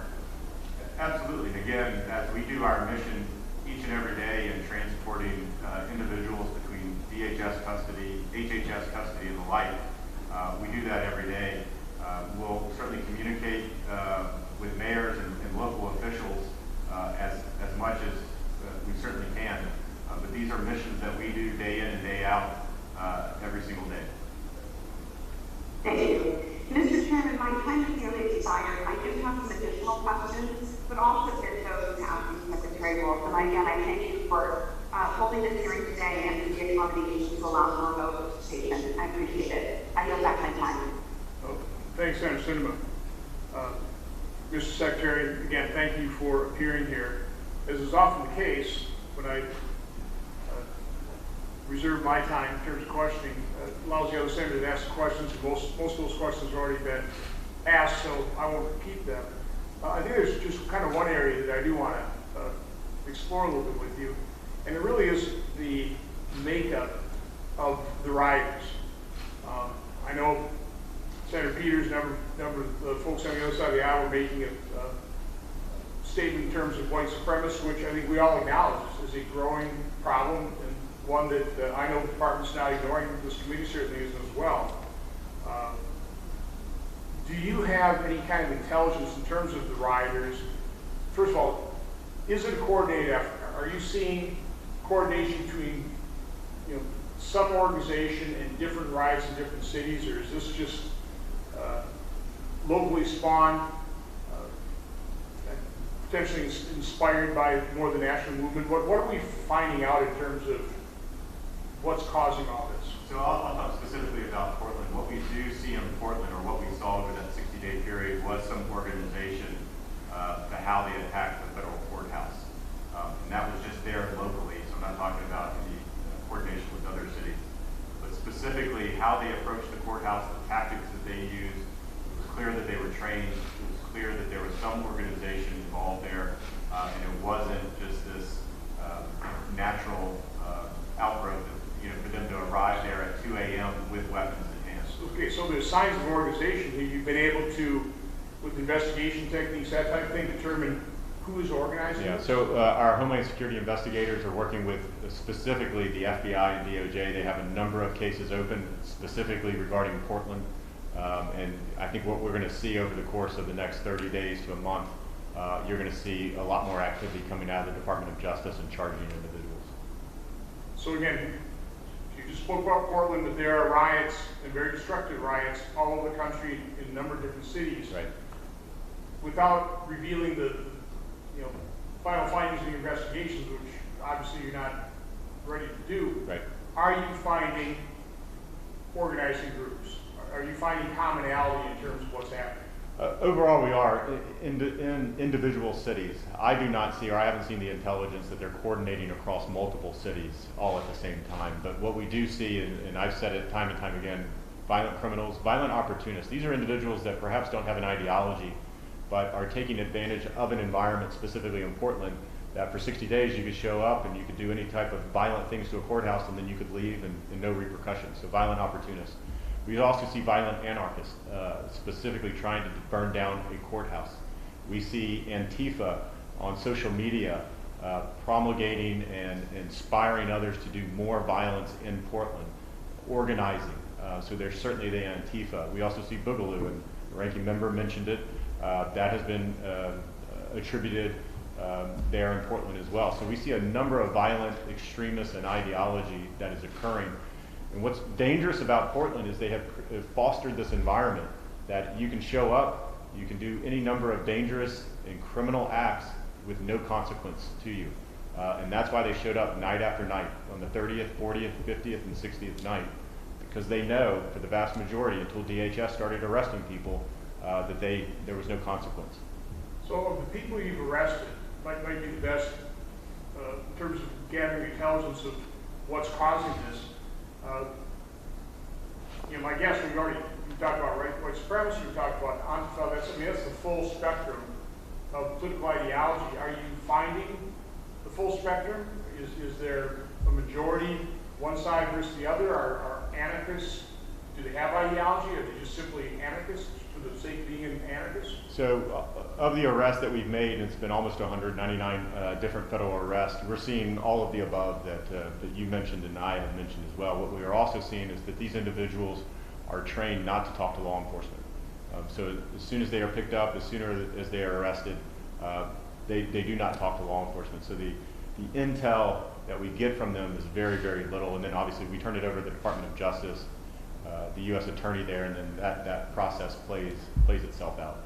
So from past investigations, do you know which groups train people not to talk to law enforcement? All of the above, anywhere from just anarchists to Antifa and others. But yes, we do see that. Okay. Well, again, I'm going to find it quite interesting when some of your investigations conclude, and we can maybe bring, get some sense, some sort of sense of what's happening here, who's driving all this. Certainly, we saw broad support from this committee to the men and women of your department, and I think that's fitting. I think that's proper. I'm glad to hear the very strong show of support. What I tried to do in my opening statement is lay out the significant challenges the men and women of DHS and in general law enforcement face. It's not an easy task. I tried to describe the sacrifices made. And again, it's not only the sacrifice made by the men and women on the front lines, but it is their family. They have to worry every time their loved one steps out the door, goes to work, and puts their life on the line. I mean, that's what's happening. So certainly from my standpoint, I want to encourage you to convey our appreciation, my appreciation to all law enforcement, particularly those in your department. Again, I mentioned the sacrifice, so please wish the injured a full and speedy recovery. Absolutely. And there's something that is particularly evil, which is one of the reasons I put it in the video, the green laser lights. Broken bones will heal. Other injuries are healed. You lose your sight, you've lost a quality of life. You've lost one of your senses. And for any human being to do that to another human being just strikes me as particularly evil. I hope they stop. I hope they question what it is they're doing to another human being. But again, just on that point, I agree with you 100%. It's why I talk so passionately about our mission in Portland and about our law enforcement officers, and I welcome the opportunity to have discussions like this where I can refute some very inaccurate and dangerous information about DHS law enforcement, because what is occurring in Portland and what's being reported by mainstream media are two different things that are going on. DHS is out there, we're supporting our law enforcement officers, but it certainly helps, Chairman, when you and other members of the committee show that support as well. I just want Americans to just really consider, let's say that was your father, or your husband, or your wife, that's being confronted by somebody who puts a little hole in their shield and then hits a laser light to try and blind your loved one. Again, there's just something horribly despicable about all of this, but in particular that one really, it just affects me. So anyway, Mr. Secretary, thank you for your service. It's not an easy job. Coming before this committee is not an easy task. I think you did a good job of being very forthright in your testimony, and please convey the strong support to the men and women of your department, of this committee, and also for me personally. So with that, the hearing record will remain open for 15 days until August 21st at 5 p.m. for the submission of statements and questions for the record. The hearing is adjourned.